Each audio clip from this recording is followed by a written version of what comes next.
Carole, good morning. Thank you for agreeing to talk to us today. So we're going to ask you very similar questions to what we've been asking the people on other weeks. And kicking off, can you just tell us a little bit about who you are, your background, and how you've got the way you are today? Well, I'm Carole, and I was born in Penarth, which is near Cardiff, and during the war, and we lived in a top flat of my grandparents' house because my father was on Gibraltar Rock during the war as an aircraft technician. So I only saw him once in my first 5 years. I've got a sister, and while we were brought up, we went to the Baptist church in Penarth, which I loved. I can remember it very well. I was baptised when I was 14, and made a commitment at a young people's meeting somewhere or other in Cardiff it was. I actually saw my father baptised because when my parents were married, they had to get married in a Catholic church because he was a Catholic, but he converted, and it was lovely, and he became a deacon in our church. I joined the YPF in church, which was lovely, very, very lively. Joined the choir, and the young people groups every week. We used to go to another church in Cardiff, so there were lots of Baptist churches in Cardiff with young people's groups, and we took part in the services, and we sang, and we gave testimonies and all that sort of stuff. So that was really, really good. And then in 1955, we had to move to Bristol because my father, who was by then a commercial traveller, they're not called that now, but and he was moved to Bristol. There wasn't any bridge in those days, it was all by ferry when the river was in and not out the Severn, as you can imagine.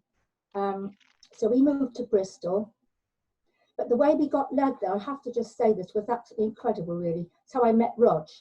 We were in this church in Penarth, as I say. There was a lady in the church who had a cousin in Bristol, and she just said, "Oh, I've got a cousin in Bristol. The name is Grant. The surname is Grant." Well, Bristol was a big place, even in 1955.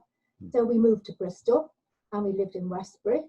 And my sister and I went to a teenage club party. And who was the first person I met at the teenage club party? It was Roger.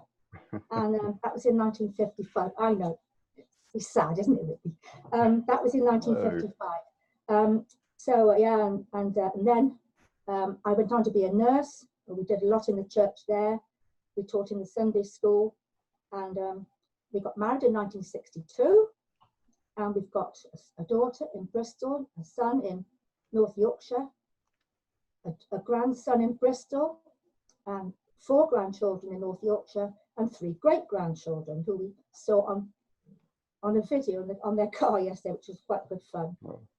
And how's God led me? Well, I'm sure I believe that he led me to Rog. I mean, that was absolutely amazing, really. We just met together. That was fun. That was fantastic.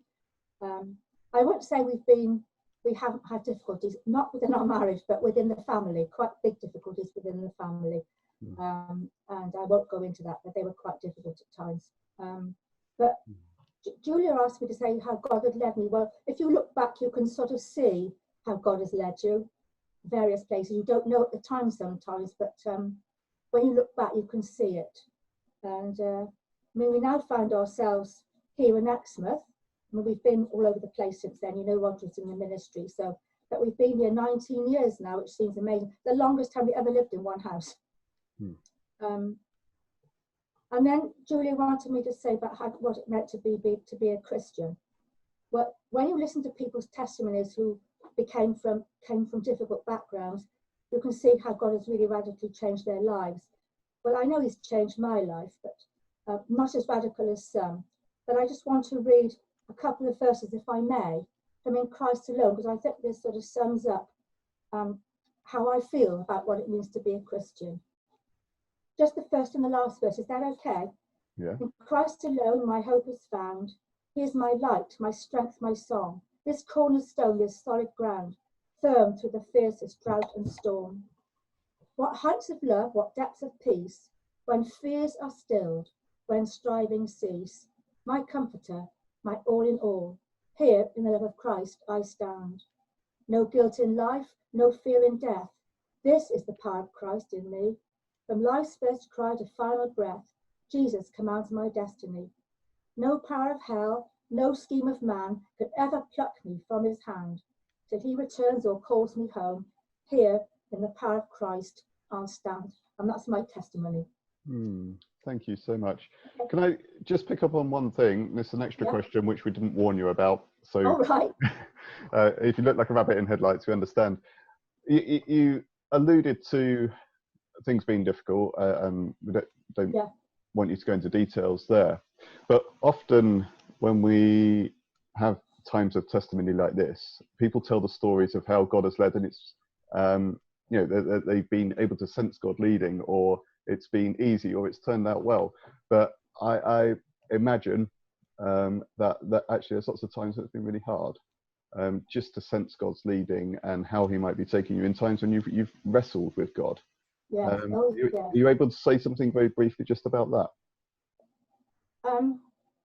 Sorry to put you on the spot. I did. I had a very, very difficult time with our daughter when she was about 16, 17. I won't go into the details, but really, really difficult with her. At the end of which we had to ask her to leave home. She was only 17. We had to do it, and it devastated Rog and me. And I can remember kneeling by the bed, and I threw the Bible on the bed, and I said, God, you've got to do something, because I felt as if he wasn't helping me within it. We had a lot of help from folk in the church that were really good, but I felt that I was struggling with this on my own. But I mean, those were difficult years, but she's lovely now, and we have a wonderful relationship now, but those were very difficult times. That was probably about the worst time, I think, really. We had some difficult times with my parents, because when our children were little, they were involved with theosophy. I don't know what that is, and with very strange beliefs. And when my dad died, I hadn't seen my parents for a year. Well, my mother. My dad I managed to see a couple of days before he died in hospital, but that was really difficult. But that was a time when the folk in the church, particularly our minister, was brilliant with us. Yeah, quite difficult, but God sees you through it, and when you look back, you can see he has. But at the time, it can be quite tough. Quite tough.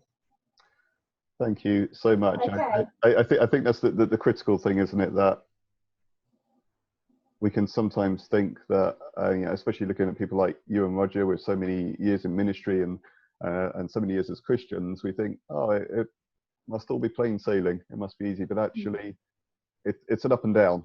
And but you're able to look back and see the way that God has been faithful, even if in those times when he didn't feel like. And when you're in ministry, when you're helping other people within the churches that we've been in, you have to listen to their stories as well. And sometimes what you've been through, you can't say, well, I've been in the same thing, but you can actually empathise with them and help them pray through it. Yeah. Brilliant. Carole, thank you so much for that. It's lovely to hear from you. And for those watching, do keep praying for Carole and Roger, as we hopefully are praying for everyone in the church. But thank you ever so much.